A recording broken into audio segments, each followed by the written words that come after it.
अब देखो हम लोग करते हैं एग्जाम्पल नंबर 7 को। एग्जाम्पल नंबर 7 क्या कह रहा है, दिए गए दो रेखाएं दे रखी है जिनके सदिश रूप आपको दे रखे, मध्य कोण ज्ञात करना। अब ये तो सदिश रूप है, तो दो रेखाओं के मध्य कोण निकलेगा, सदिश रूप का भी निकलेगा, कार्तीय रूप का। कार्तीय रूप जस्ट अगला ही एग्जाम्पल है, उसको हम लोग करते हैं। लेकिन विशेष तौर पर ध्यान ये देना कि यहाँ पर आपको क्या करना है, ये A1 सदिश होगा, ये A2 सदिश होगा, ध्यान रखना। ये A1 सदिश होगा, ये A2 सदिश होगा, ये B1 सदिश होगा, ये B2 सदिश।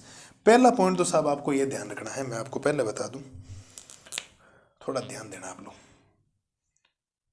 आप समझने का प्रयास ही करना। मैं यहाँ कुछ भी नहीं लिख रहा हूं, आप लिखोगे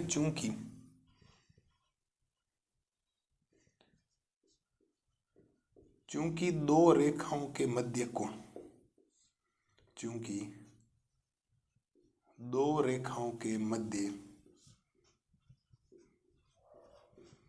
चूंकि दो रेखाओं के मध्य जो कोण होता है उसका फॉर्मूला कोस थीटा बराबर मापांक ऑफ B1 सदिश डॉट B2 सदिश अपॉन में B1 सदिश का परिमाण और B2 सदिश का परिमाण। ये परिमाण है, ये मापांक का चिन्ह है, क्योंकि कोण माइनस में नहीं आता, इसीलिए मैंने यहां पर मापांक आपके लगाए। ओके सब, ये फॉर्मूला होता है। तो अगर मैं ध्यान से यहां देखूंगा तो मुझे B1 B2 की वैल्यू की जरूरत है, बाकी A1 A2 की जरूरत भी नहीं रहेगी। ठीक है, आप लोग लिखोगे चूंकि B1 सदिश, चूंकि B1 सदिश, B1 ये होगा जो पहले में यहां लिख रखा है, ये सदिश B1 होगा, ध्यान रखना। ठीक है, B1 कौन हो जाएगा, B1 हो जाएगा I कैफ प्लस का 2J कैफ और प्लस का 2K कैफ, और B2 सदिश हो जाएगा ये वाला, ये हो जाएगा 3I कैफ प्लस का 2J कैफ। इतना सिंपल चैप्टर है जिसकी कोई हद नहीं है, और ज्यादा नंबर का भी होता है। यूपी बोर्ड में भी खूब नंबर का है, राजस्थान बोर्ड में खूब नंबर का है। जितनी बातें कम है उससे ज्यादा नंबर है ना। बच्चे समाकलन करते हैं, लेकिन पहले सिंपल चैप्टर को करिए। समाकलन तो कर लोगे आप लोग जब बार बार करोगे, तो ये ऐसे चैप्टर है, इनको एक बार करने के बाद दोबारा करने की जरूरत नहीं रहेगी। अगर आपको ये रेखाएं दे रखी है तो आपको ये कोण का फॉर्मूला पता होना चाहिए कि दो रेखाओं के मध्य कोण निकलता कैसे है, कि B1 सदिश डॉट B2 सदिश निकालना, उसमें भाग लगाना B1 सदिश के परिमाण और B2 सदिश के परिमाण का। अब B1 सदिश कहां से आएगा, B1 सदिश होगा जो यहां पहले समय रेखा में लेमड़ा के गुणा में होगा। B2 सदिश कहां से आएगा, जो दूसरे में म्यू के गुणा में आएगा, ये म्यू का चिन्ह है। ये B1 सदिश, ये B2 सदिश, ये B1 सदिश, ये B2 सदिश, ये A1 सदिश, ये A2 सदिश। तो मैंने पहले ही बोला था ये A1 सदिश है, ये A2 सदिश है, ये B1 सदिश है, ये B2 सदिश है। तो मैंने चार चीजें बोली थी आपको, लेकिन जब मैंने ये सोचा कि मुझे इनके बीच का कोण निकालना है, तो कोण का फॉर्मूला साहब ये होता है, इसमें कहाँ A1 A2 की जरूरत है, तो हमें तो लेने की जरूरत नहीं, तो हम लोगों ने यहां तक ये कर दी। ठीक है, अब मुझे B1 सदिश डॉट B2 सदिश मैं पहले निकाल लेता हूं, फिर वैल्यू पुट करूं, क्या समझे। हम लोग लिखेंगे चूंकि B1 सदिश डॉट B2 सदिश, B1 सदिश डॉट B2 सदिश I Kaif plus 2J Kaif plus 2K Kaif dot 3I Kaif 2J Kaif 6K Kaif.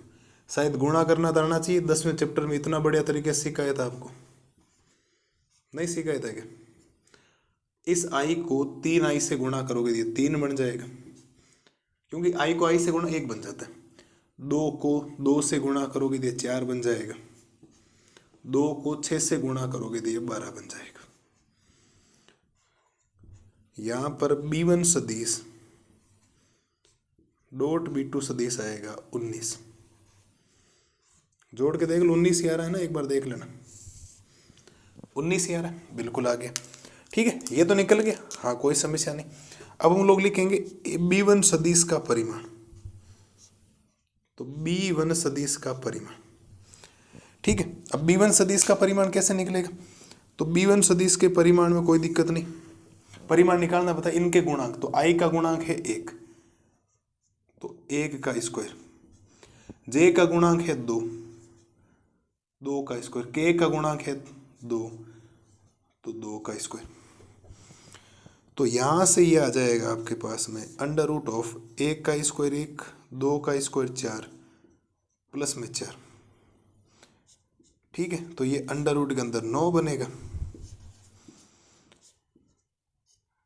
B1 सदिश का जो परिमाण आएगा वो किसके बराबर आएगा सब?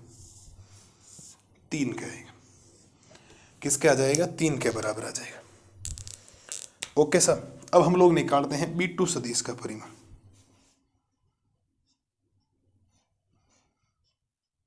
किसका परिमाण निकालते हैं? B2 सदिश का परिमाण। और B2 सदिश का परिमाण अंडर रूट ऑफ I का गुणांक कितना? 3, तो 3 का स्क्वायर, J का गुणांक कितना? 2, तो 2 का स्क्वायर, K का गुणांक कितना? 6, तो 6 का स्क्वायर। तो यहाँ से B2 सदिश का जो परिमाण आएगा अंडर रूट के अंदर 9 + 4 + 36, तो B2 सदिश का परिमाण रूट गुण 50, B2 सदिश का परिमाण 7। कितना आ गया साहब? 7। कोई दिक्कत, कोई समस्या नहीं।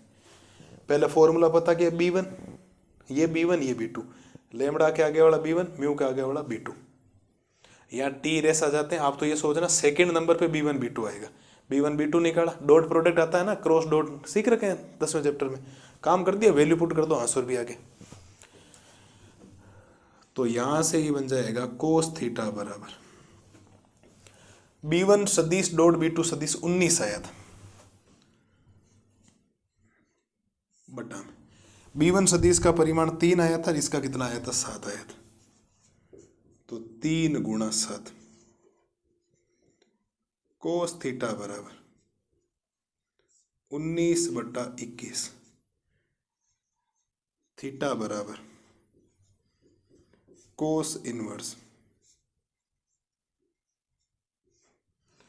थीटा बराबर कोस इनवर्स 19 बटा कितना? 21। ये लो सब। अब कार्तीय रूप वाला तो इससे भी सिंपल है, कार्तीय रूप इससे भी सिंपल है, देखना भी आप। मैंने बोला था ना, जिस बच्चे को फॉर्मूला बता, 3 चीजें आती है इसके अंदर, मैं आपको बताता हूँ। 4 प्रकार के सवाल हैं। सदिश रूप और कार्तीय रूप का बीच का कोण निकालना, 2 रेखाओं के बीच का। सदिश रूप और कार्तीय रेखाओं के बीच की दूरी निकालना, विषमतलीय। और सदिश रूप की 2 रेखाओं के बीच की दूरी निकालनी है आपको, समांतर रेखाओं की। और 1-2 सवाल और हैं, फिर हमारा चैप्टर भी पूरा हो जाएगा। धीरे धीरे हम लोग आगे बढ़ रहे हैं, मैं टाइम लगाऊंगा, लेकिन इस चैप्टर को एक बार करने के बाद वापस करने की जरूरत नहीं होती। समाकलन का रिवीजन करना पड़ता है, सांतत्य अवकलनीयता का रिवीजन करना पड़ता है, सदिश हो गया, ये हो गया, आगे रैखिक प्रोग्राम आएगा, प्रायिकता आएगी, इनका एक बार रिविजन, इसका मतलब काम आपका हो गया, 100% काम हो गया। कोई ज़्यादा समस्या भी नहीं आती किसी प्रकार की। करिए साहब, इसको करिए, स्क्रीनशॉट लीजिए पहले, फिर हम लोग